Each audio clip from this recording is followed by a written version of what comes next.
Jalan gubernur, selesai sampai ke capres-capres diminta atau gimana lagi ceritanya, Mas? Ya sama juga. Diminta juga ini?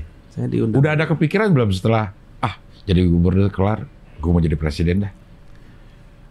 Gini, namanya muncul dalam survei, jadi gimana nggak kepikiran? Oke. Ya, iya kan? Iya. Kalau dulu ketika jadi gubernur saya nggak kebayang. Ya. Tapi ketika bertugas di Gubernur Jakarta, ya namanya muncul di survei. Tapi apakah kita memiliki akses untuk mengusulkan diri, mencalonkan? Gimana? Saya ini posisinya non partai, ya. bekal juga nggak ada. Jadi saya bersyukur diberikan kepercayaan oleh Pak Surya Paloh, oleh Partai Nasdem untuk menjadi pembawa obor cita-cita perubahan. Karena itu dititipkan kepada saya sebagai sebuah kepercayaan. Ya.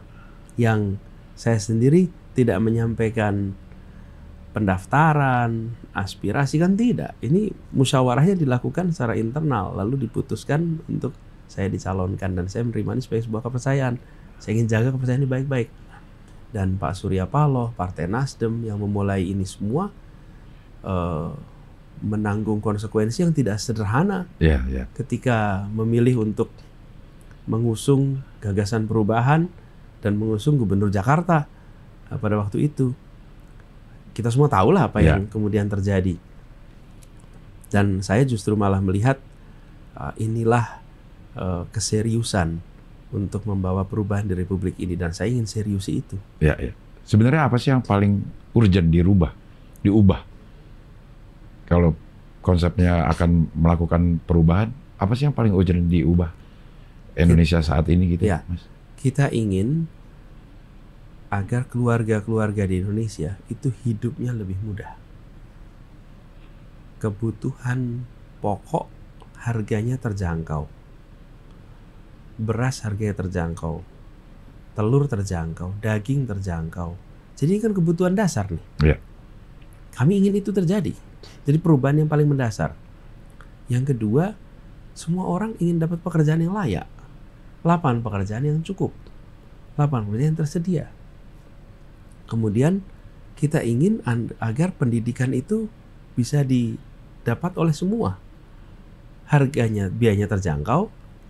Kemudian fasilitasnya untuk semuanya. Itu perubahan mendasar yang kita ingin lakukan.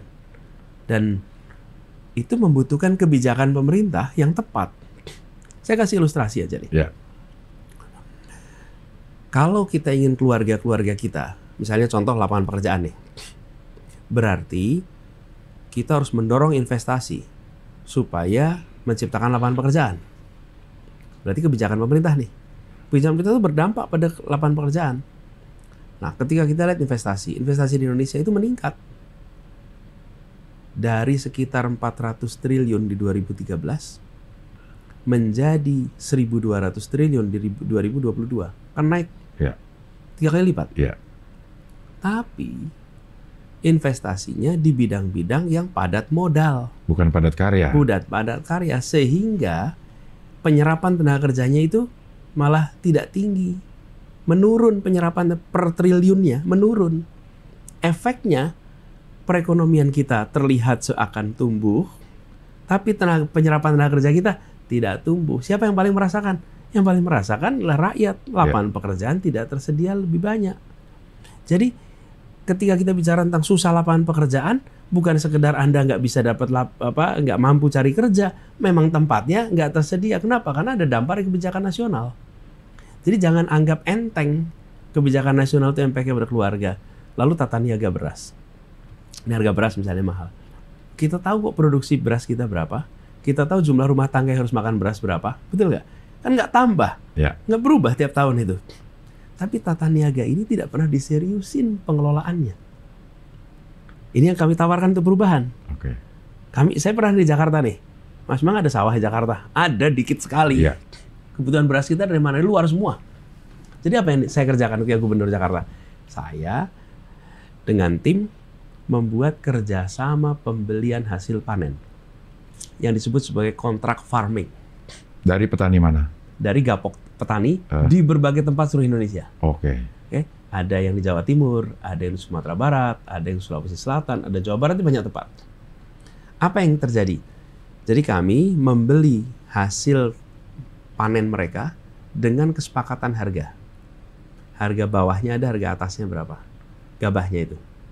Sehingga petani itu ketika ketika bercocok tanam, dia sudah tahu akan ada pembeli. Ya. Kami di Jakarta udah tahu kita akan dapat kepastian supply. Ya. Apa yang terjadi? Kami dapat beras harganya lebih murah, petani harga jual gabahnya lebih tinggi, sama-sama untung. Nggak perlu itu melewati semua mata rantai yang membuat ini menjadi harganya mahal. Plus mafia-mafia lain-lain. Ya. Nah, jadi itu yang mau kita kerjakan itu perubahannya. Kita menyebutnya bahasa resminya namanya contract farming atau perjanjian pembelian hasil panen. Bagi petaninya, dia punya kontrak itu, apa yang terjadi? Dia lalu bisa melakukan kredit alat-alat pertanian. Kenapa bisa kredit? Karena punya kontrak, ada jaminan mau beli. Mereka kesejahteraan meningkat, kita biaya menurun. Nah, jadi perubahan itu hasil kebijakan dari pemerintah yang kemudian harga-harga bisa menjadi terjangkau, lebih murah.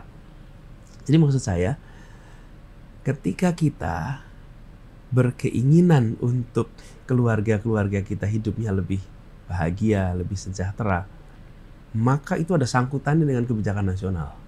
Nah, perubahan itu membutuhkan kewenangan. Tanpa kewenangan kita nggak bisa ngubah.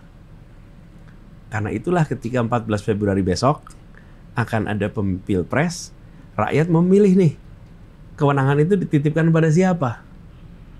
Kami menawarkan perubahan ini nih. Bila kewenangan itu dititipkan pada kami, maka kami akan lakukan perubahan itu. A, B, C, D, F, G.